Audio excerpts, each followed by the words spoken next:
they announced that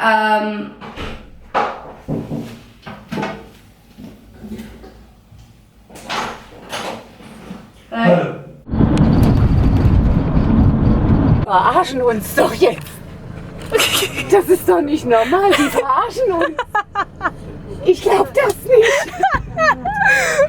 We're in the middle of the motorway. I can't.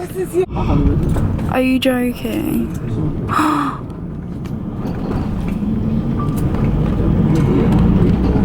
They're literally taking us to the slums of Istanbul. Oh my god. There's nothing you can do about it. Das ist jetzt hier unheimlich, wo wir hier landen. Autopark, falls wir hier verschollen gehen, ne Leute? Autopark. Ja, sicher ist sicher. I think it's closed. Okay. No, it's just waiting for the other bus to turn up. Oh, okay. I hope that's it, and I hope we're not staying here. Ey, scheiße. I think I know what she said. Oh, okay. Aha. Sieht ja schon ein bisschen besser, oder? Okay, that hotel looks a little bit better. What was wrong with the Holiday Inn? 50 miles up the road towards the airport. Voller Touri.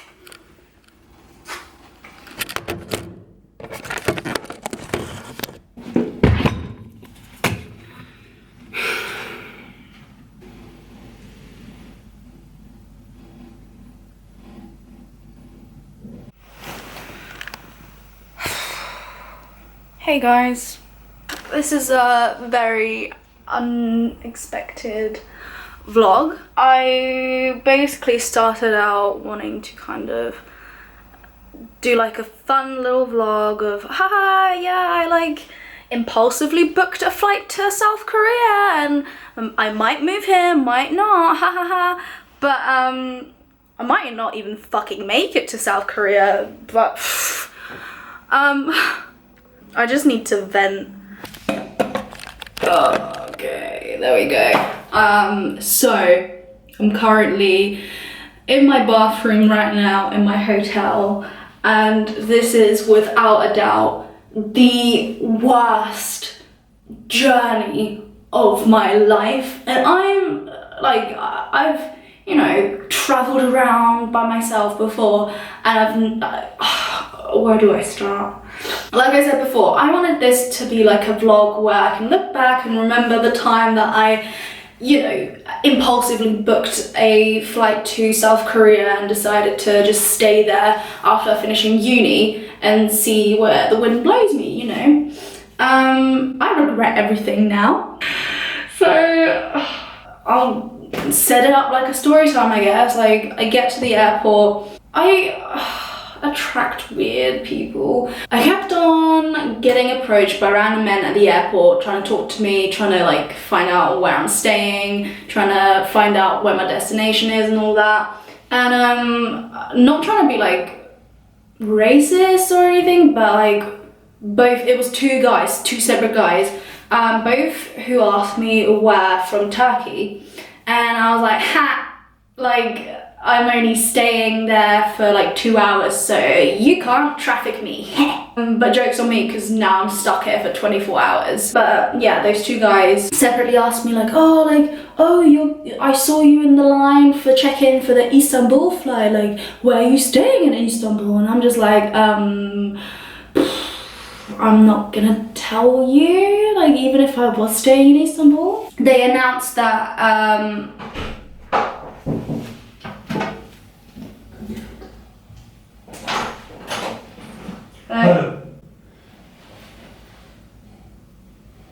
Good, let me go. oh, your door? Need help. You need help? Okay. You just need to put your card. Card? This. No, code. Oh, 1301. Ja, daar. Oh. Daar. Daar. Sie müssen Ihre Karte da hinhalten. Komm, Hilfe. Ah, geht's jetzt? Hat geklappt. Danke. Aha, kein Problem.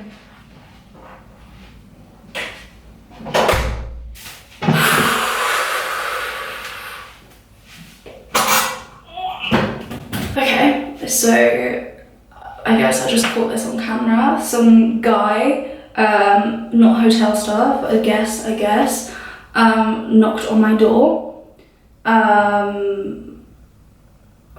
do I even? I don't know who he is. He just randomly knocked on my door and he started speaking German to me, so I know he's. Oh my god. Okay, let me just continue with the story and I'll tell you why this is really creepy just now. So I don't know where I was, but basically, yeah. So before we even left Gatwick, we got told that our flight would be delayed by 2 hours, and I was like, oh no, like I've got a connecting flight because I'm flying from Istanbul to Seoul, so from London to Istanbul to Seoul. So I was like, oh no, but like my layover is 4 hours, so surely that should be okay. And the stewardesses were like, oh no, it's fine, like even if you miss your flight or whatever, you have someone picking you up and telling you where to go and stuff like that. So I was just like, okay, that's fine. We land and I get a text on my phone because I turn on my data roaming, and it says that my flight has been changed to the next day because obviously I missed it. And that's when I go to the stewardesses and I'm like, what do I do? Like, who do I talk to? I don't even have, like, do I even need a visa? Because I know you don't need a visa to be in transit, but if you're staying in the country, apparently you need a visa. But I've got a Swiss passport, so I don't even know what's going on. They were like, oh, sorry, I don't know. And I'm like, okay. So then on the plane, people heard me talking. There was a bunch of people who were in the same boat as me. They had different connections to different countries. So I kind of stuck to them, and we leave the plane and we go into like the hall that you go into after you leave the outside. And I don't know what was wrong with her. Maybe she was just having a terrible day, like maybe it's her last day and she doesn't give a fuck anymore, but she was so fucking rude. She was like, boarding pass. And we're like, well, like some of us don't have our boarding passes because we still need to get them printed. Like some of us haven't checked in, but we can't check in because our flights have already left because of the previous flight being late. And she goes, where are you going? And we were like, we don't know. And she's like, show me your boarding pass. Where are you going? We're like, we don't know. And she's literally rolling her eyes at us. She's like, and I give her my passport, I give her my boarding pass that I have on my phone, and she goes, okay, this way. And I was like, where? And she goes, this way. And I'm like, so there's a dad type guy who's so nice, and he like took charge and he was like, you need to tell us exactly where to go, like what do we do, what's the procedure, like who do we speak to? She goes, I don't know, like just go this way. So we're just like, right, okay, and we walk, and this airport, guys, it's so big, and I think it's a new one, so like we're just walking around and it's completely deserted. And that's when, as we're walking, I can hear these two women speaking German. And I speak and understand German. And I hear one of the women say, oh my God, like, why can anyone speak German? Oh my God. And like, we were walking in the same direction, so I kind of turned to them and I was like, hey, like in German, I said, oh, did you miss your flight as well? And she was so happy that she finally found someone who spoke German as well. So I was like, we should all stick together because we're in the same boat. Let's go find like their help desk.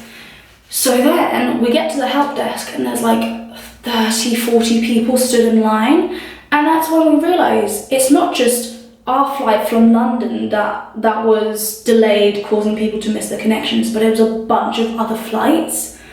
So we're just like, right, okay. And then the dad the dad of the group, goes up to one of the clerks and it's just like, this is taking too long. Is there anywhere else we can go to where we can speak to someone who can sort us out?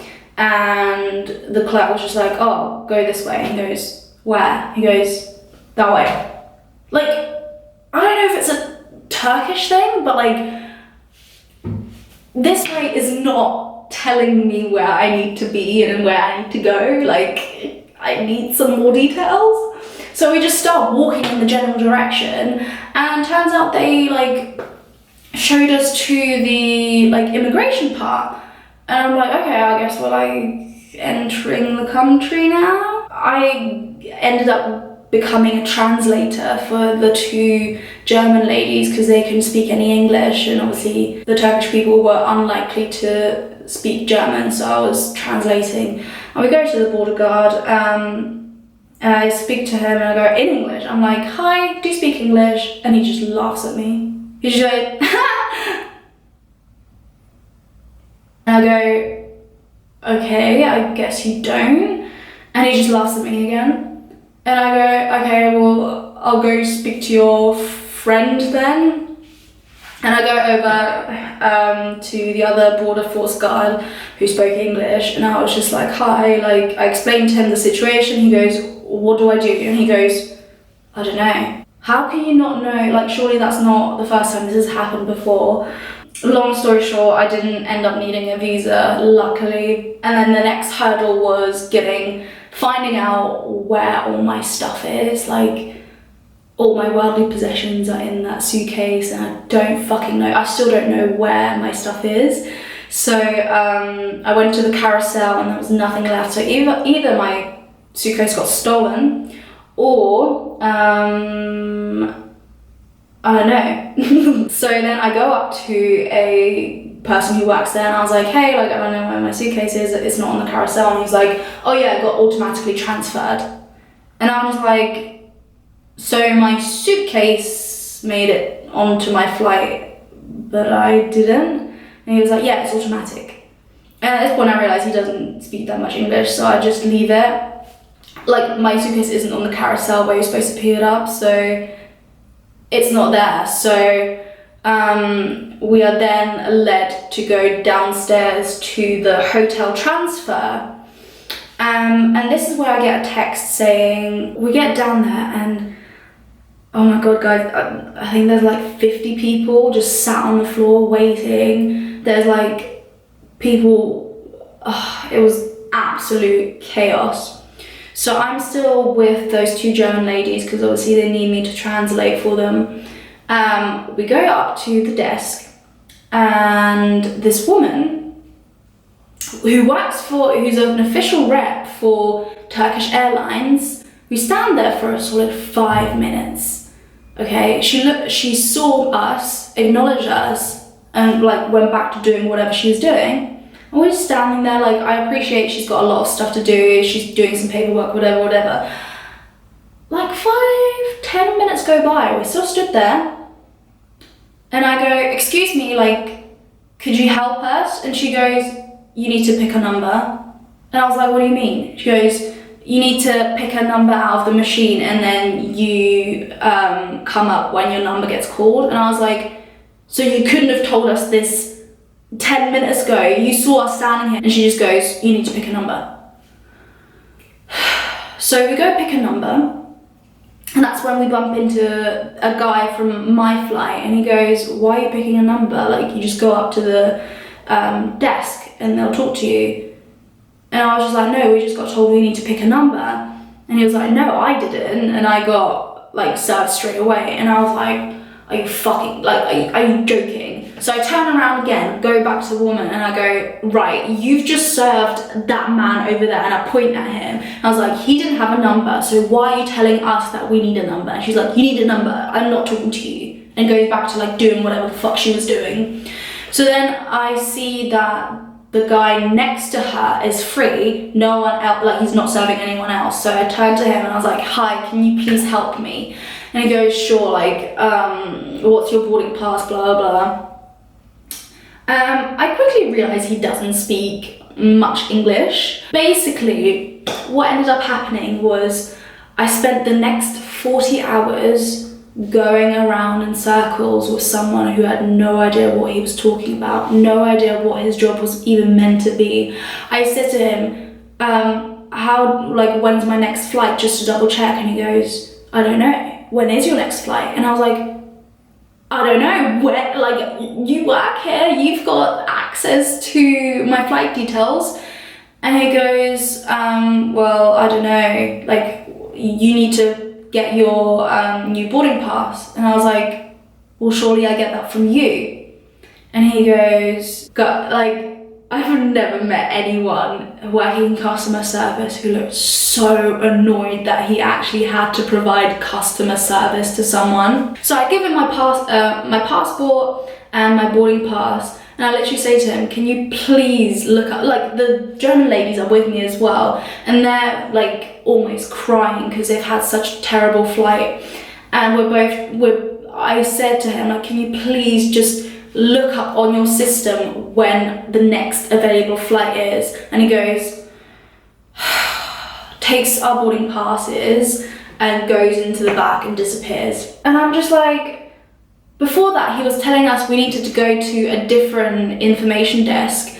So I was like, so all this time he could have done it himself, but he wanted us to go to someone else to do it? Like, so then he comes back and he goes, in 20 minutes we call your name. And I'm like, okay, for like my next flight? And he goes, in 20 minutes we call your name. And I go, for what? Like, what's going on? When is my flight? And he goes, you need a new, okay, the way he was saying it, he said, Neve passport, Neve boarding pass. And I was like, excuse me? Neve boarding pass. And I'm again like, what? And he kept on repeating it, and I was like, I don't know what you're saying. He was mispronounced. I still don't know what he was, I think he was trying to say, like, you need a new boarding pass, but he was mispronouncing it, but then acting like it was me who was being like difficult. And like, how am I supposed to know what you're trying to say? Like, I'm not one of those people who's just like, oh my god, why don't you speak English? Because like, English isn't my first language either, but I don't act annoyed with you not being able to communicate with me, so don't act annoyed if I'm not able to communicate with you. And then we ended up like writing over Google Translate. That didn't work either because I still don't fucking understand. So then in the end, I think I realized like, oh, I think he wants us to go to the hotel transfer line. And I said to him, could you please ask your friend? So I turned back to the lady who like mugged us off the first time. And I was like, can you please talk to your friend? She seems to know more English than you. Can you please talk to her and she can tell us what you mean? And he goes, no. So then I turned to, like, he's being so fucking rude. And at this point I turned to the German ladies and I'm just like, record this because they're being so fucking rude. He literally just said he doesn't understand what I'm saying, but he's not willing to get someone who can speak the language better than him. And I said to her, like, record this because we need proof that this is happening. Like, we need to show Turkish Airlines what their staff is doing to us. And so she starts recording, and that's when the lady fucking pipes up and she's like, excuse me, you can't do that, no recording. And the German lady's like, I don't know what you're talking, like in German, she's like, I don't know what you're talking about, I'm like just making a phone call, I'm holding my phone. And then I'm having to translate what she said, and then there's just like this back and forth, and I can see that they are so unprofessional that they would probably say something like, we're not serving you because you recorded us. So I was just like, okay, like, I'll get them to delete the footage, like whatever.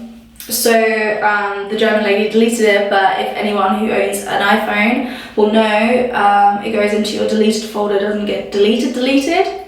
So still got the footage. If I get a hold of it, I'll definitely insert it. So I got her to delete it. Like, the woman fucking backed off and went back to doing whatever the fuck she was doing before.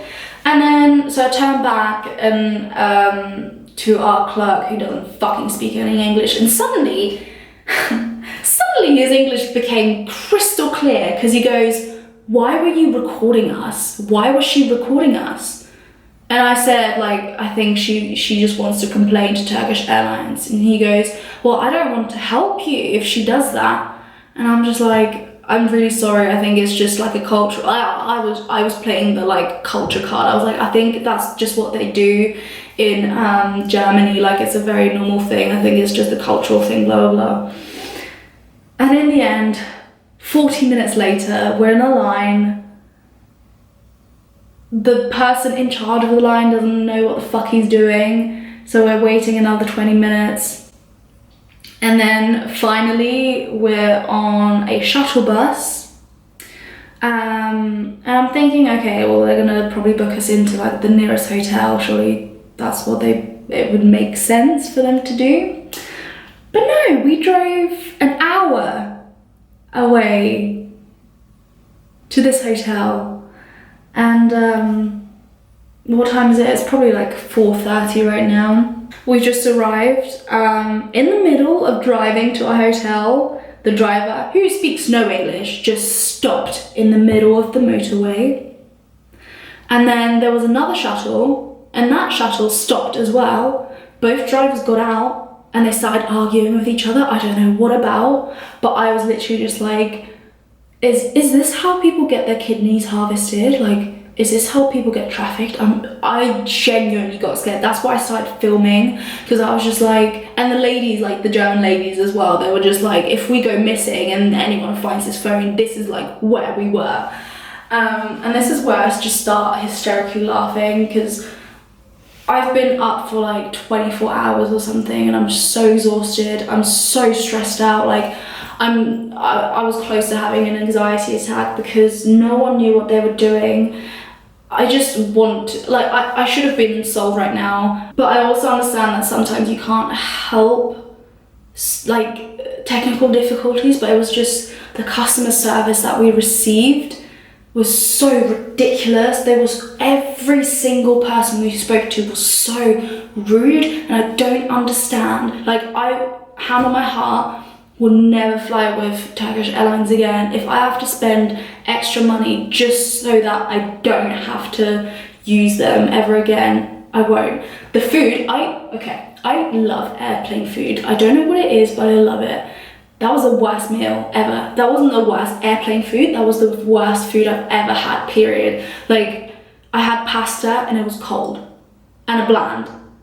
And then I had the world's blandest salad with like nothing on it. It was just leaves. Well, actually no, it wasn't leaves. It was one feta cheese cube, half a tomato and some cucumber cubes. That was it. So my next flight is in 24 hours. I don't have an adapter. I can't charge any of my stuff. I can't do anything. Like, I'm starving. And they were like, yeah, come down for breakfast. Like, I'm fucking exhausted. I'm not going to go to sleep just so I can fucking wake up for you to feed me. Like, what do you mean? You should be, I'm sorry, I sound so entitled, but you should be bringing food to us, or at least water. Like, no, you know that we've probably spent a very long time without any food. And now I'm in this fucking hotel with none of my fucking luggage. Like, this is all I have, clothes-wise. Again, like, I'm in a foreign country. I'm a young woman. I'm by myself. I'm not risking anything. So I don't know if, like, the camera picked it up, but the guy clearly heard me speaking German, because he straight away went for speaking German with me, knocked on my door and goes, "Oh, I can't open my door. Can you come to my door and help me open it?" And I was like, "Oh, no," like, I showed him, I was like, you just need to scan your card on, like, very easy, like, I'm pretty sure I filmed that part. And he's like, "Oh no, just come to my room, like, just do it, and I was like, no, like, I'm not fucking leaving my hotel room. Like, I'm scared. I don't know what area I'm in. I don't know where in Istanbul I'm in. I don't know what to do. Like, I want to have a shower, but I don't want to get into my dirty clothes. Like, I'm sweat. Oh my god, I don't even have deodorant. I want to have a shower, but then I'll smell because I won't be able to put on deodorant. Don't even have clean underwear.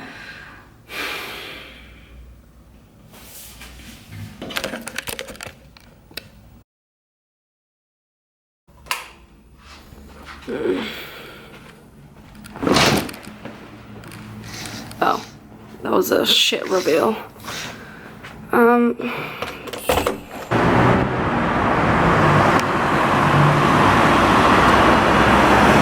I've just woken up. I wanted to go to breakfast, but breakfast was at 7, and that would have meant I would have had like only 2 hours sleep, so I decided to keep sleeping and to wake up for lunch. So it's 12 o'clock Turkish time now, so I hope the food is good. I ended up staying up an hour waiting for the people to bring my passport, because that's what they said they would do.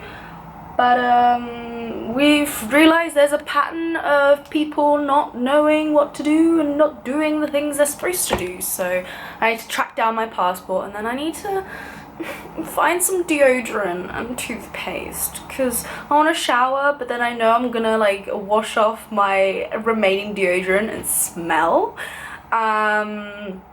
When I get stressed, I sweat twice as much, and as you can tell, I'm not very zen right now. So yeah, I'm gonna take you guys with me, I guess. Like, I'm scared. Like, I don't know if this is a dodgy area. It kind of looks like it, so I'm just gonna keep this camera on me so I have witnesses in case something happens.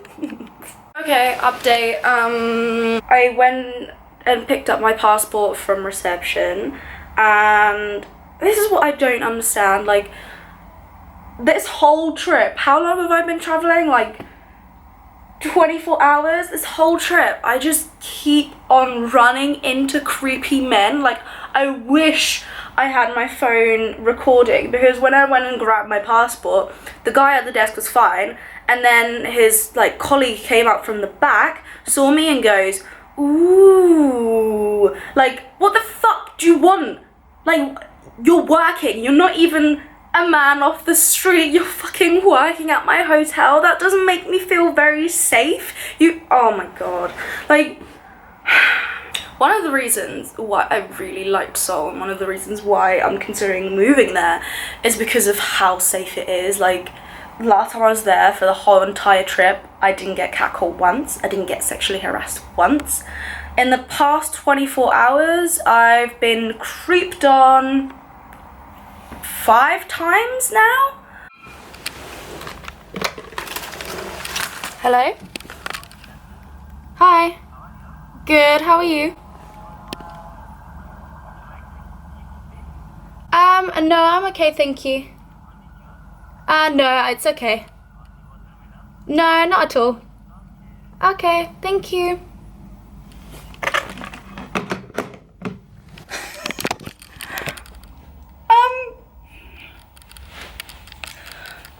I don't know if this is like a Turkish thing, but like, so he goes, hi, would you like some tea or coffee? I was like, no, it's okay. He goes, do you want some juice? I'm like, no, it's okay. He goes, do you want some water, my love?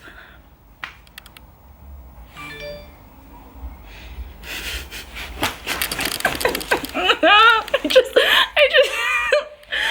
want to get out of here. I'm scared. Like, I swear to, oh my god, I swear to god, if I'm the only one who got this call, oh my god. Okay, if I'm the only one who fucking got that call to get someone to come up to my room to give me whatever, I'm actually gonna lose it. I'm absolutely gonna lose it. So, I asked you guys on Instagram like, is it normal for me to get a phone call like that? And most of you said that's fucking weird, so I'm scared. So I'm currently gathering all the sharp objects I can find in this room, and I'm gonna make myself a weapon, because it'd be like that sometimes. So I've got my tripod right here, good for like hitting creepy men. I have some tweezers. I might like stick that on here so it's like almost like a hammer. I have a pen. Oh, actually I have 2 pens. Yeah, I'm just gonna like show you guys how to make a DIY weapon when you're stuck in your hotel because everyone outside is being fucking creepy.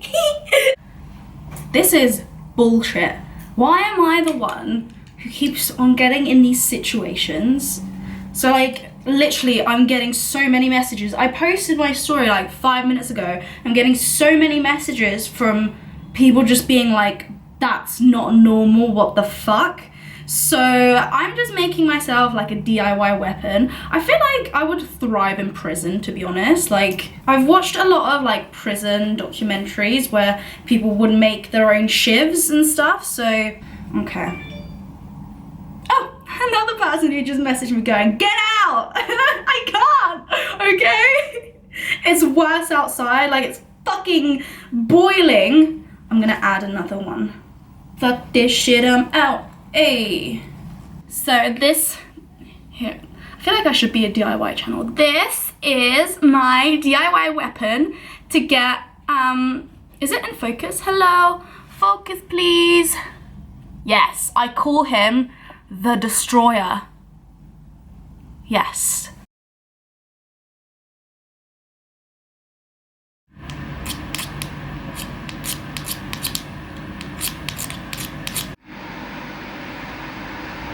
Hi. Just woke up from a nap. So this is the predicament I'm in right now. I want to have a shower, but I was worried because obviously when I have a shower I need to put deodorant back on, and if I have a shower that'll come off, and I don't have deodorant with me. It's in my checked in luggage, which is either at the airport or already in Korea. I have no idea.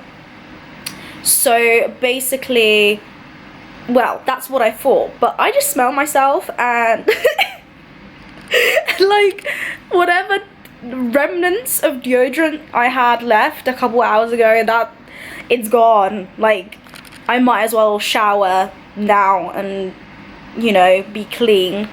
But I just feel like people are still messaging me. I keep getting messages from people because they're worried on Instagram, so thank you so much.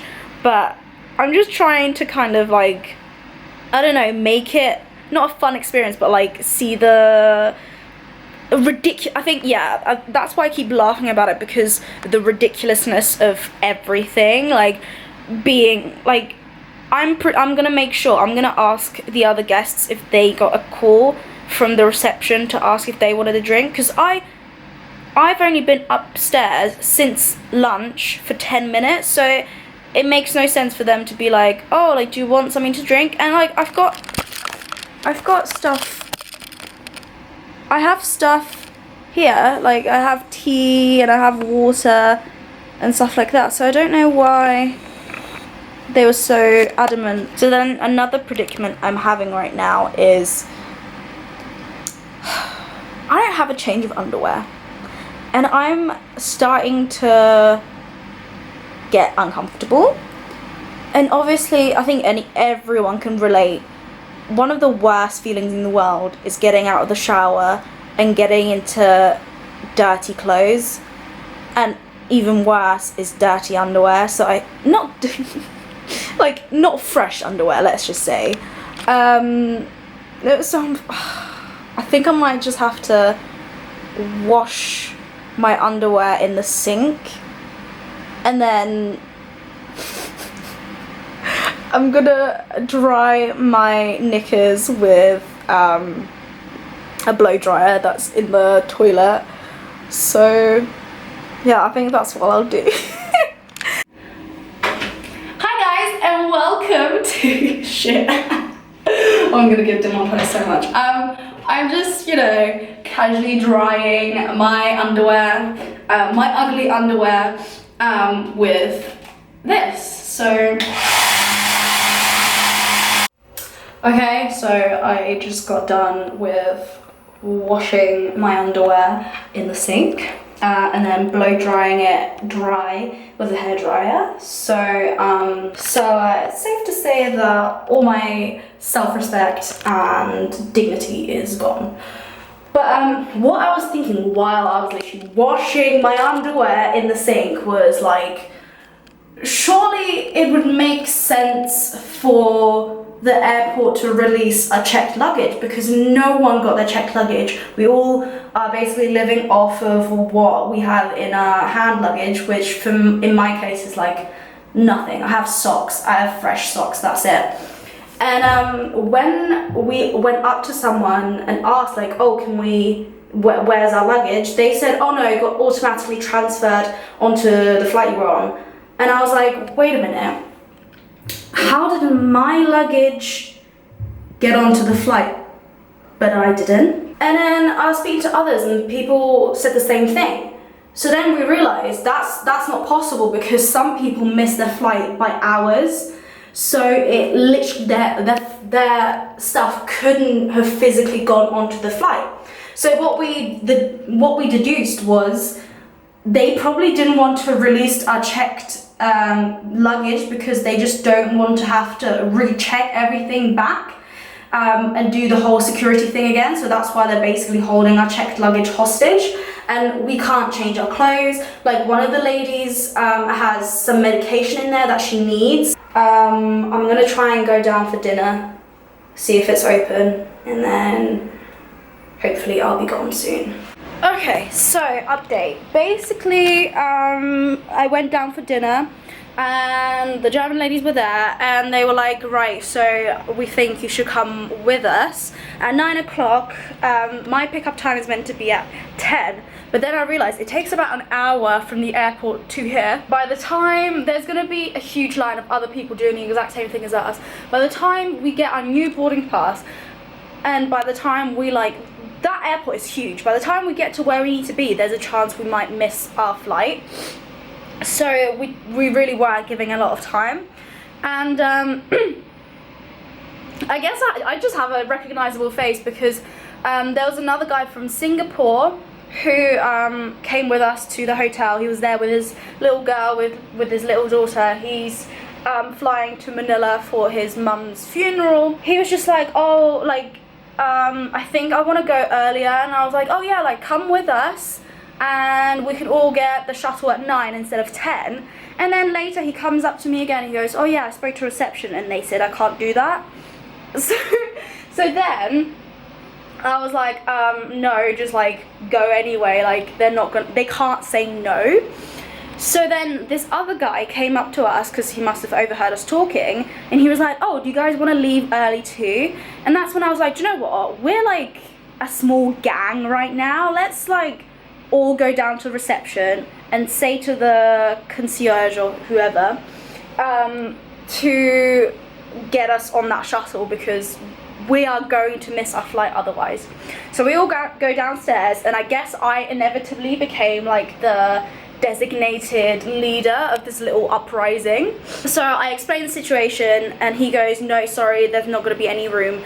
And I'm like adamant, like, no, you need to let us onto that shuttle bus. And he goes, no, there's not going to be enough room, like there's a set amount of people who are allowed on the bus. And I was like, okay, well, call the airport and tell them that you need a separate bus. And he goes, I can't do that. And I was like, I think you can, just call the airport, because we are not missing our flight again. Like, by the time I get to Korea, I will have been traveling for 40 hours. Like, please call someone, please. And he goes, okay, calls. And then he goes, yeah, okay. And he said, it turns to me and goes, okay, you guys can go. And what I've realized, I've learned a big life lesson with this little adventure is, I don't know if I don't know what it is, but for some reason, people here can help you but only if you complain enough and beg them enough. Oh, my mum is calling to check that I'm not dead. But yeah, so once I'm done calling my mum, I'm gonna wash my armpits so I don't smell, but I will anyway, so I'll keep you posted. I'm gonna wash my armpits now for the last time.